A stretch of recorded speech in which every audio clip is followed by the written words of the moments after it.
তোমার অবহেলা সহ্য করতে না পেরে যখন হালকা দূরত্ব বাড়ালাম, তখন আমি বিশ্বাস করেছিলাম অভিমান ভাঙাতে তুমি পেছন থেকে ডাকবে, আমাকে বোঝার জন্য তুমি আর একটু কাছে আসবে, আমাকে প্রশ্ন করবে আমার অভিমান কেন। কিন্তু আমার ভাবনাগুলোকে তুমি ভুল প্রমাণ করে দিয়ে আমার থেকে দূরে সরে গেলে। আসলে আমরা সবসময় যা ভাবি তা হয় না, তা হওয়ারও না, এটাও আমি জানি। কিন্তু আমার ভাবনাগুলোকে তুমি নিতান্তই ভুল প্রমাণ করলে।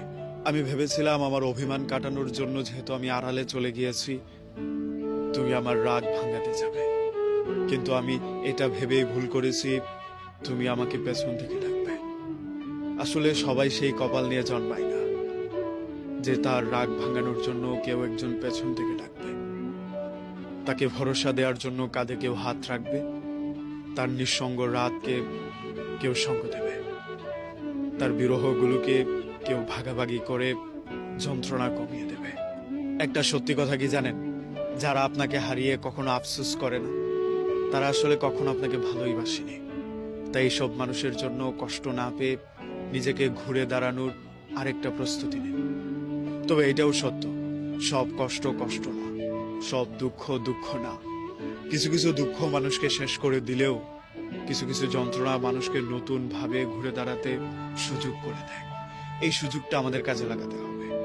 যে আমাকে খুব করে ছেড়ে গিয়েছিল, নিছক কারণে যে বন্ধু আমাকে অপমান করেছিল, একটুতেই যে আমার সাথে অভিমান বাড়িয়ে আমাদের সম্পর্কটাকে গলা টিপে হত্যা করেছিল, তাকে দেখিয়ে দেওয়ার জন্য হলেও আপনাকে আরেকবার সুযোগ নিয়ে চেষ্টা করতেই হবে।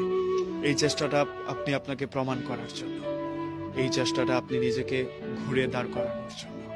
আরেকবার চেষ্টা করুন, নিজেকে আরেকবার ঘুরে দাঁড়ানোর জন্য সুযোগ করে দিন। তবে আপনাকে এটা মানতেই হবে, জীবনে আশা যত কম, শান্তি তত বেশি।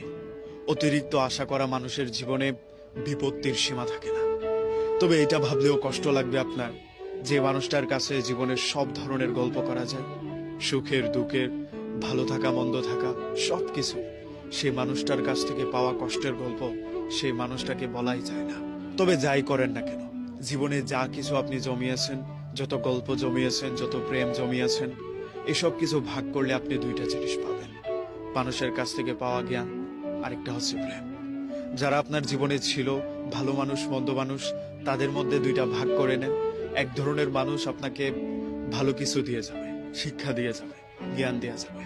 আরেক ধরনের মানুষ যন্ত্রণা দিয়ে গেলেও তারা আপনাকে অগ্রিম কিছু এড়ান দিয়ে যাবে। এগুলো আপনার জীবনের মোটিভেশন কিংবা প্রেম হিসেবে নিতে পারেন। এগুলোকে ভালোবাসেন বলেই আপনি সামনে এগিয়ে যাওয়ার অনুপ্রেরণা পান। এগুলোকে সঙ্গে নিয়ে আপনাকে বাঁচতে হবে। আজকে সবকিছু ভালো হবে তেমন কোনো কথা নেই, কালকে আবার কিচ্ছু হবে না এটা ভেবেও ভুল করবেন না। আজকে হচ্ছে না মানে কালকে কিছু হওয়ার প্রবল সম্ভাবনা আছে। তাই হেরে না গিয়ে, পিছিয়ে না গিয়ে লেগে থাকাটাই হবে বুদ্ধিমানের কাজ। তাই আসুন আমরা আরেকটু বুদ্ধিমান হয়ে সামনের জন্য, আগামীর জন্য লেগে থাকি।